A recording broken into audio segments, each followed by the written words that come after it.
first met Matt 6 years ago through a girlfriend who used to go and watch his local footy at Chelsea Footy Club.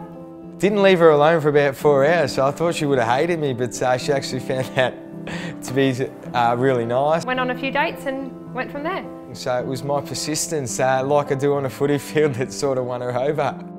Early dating, we were definitely still in that party zone, so going out a lot, so it was all fun times.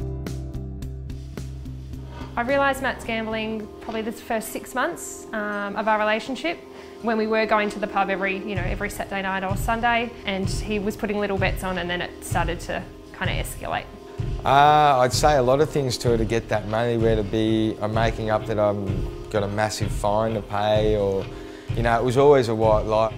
I think he borrowed close to $6 grand over two or 3 years. She'd watch me start playing, and then she'd always say, "Hey, that's enough, let's go." And I was pretty arrogant back in those days, so I'd just be persistent, go, no, just 50 more, just 100 more. I would, I'd get very emotional and cry and stress and not realise, or I'd just try and work out why he was like this and why he would push me away when I'd be trying to support him and get him out of this rut.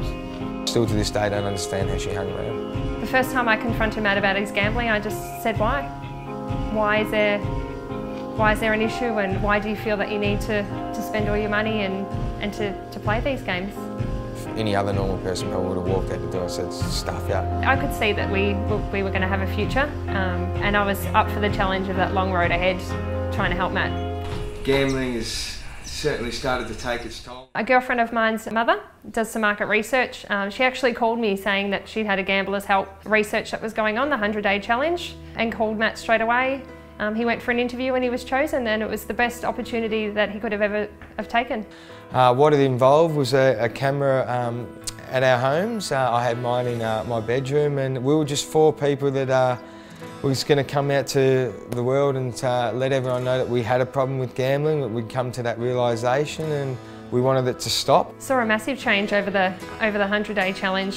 At the start he was quite low, but he just became a totally different person. His whole outcome on money and savings. If you can notice any of the warning signs going the wrong way in their life, the best thing you can do is not accuse them, is just to be there for them.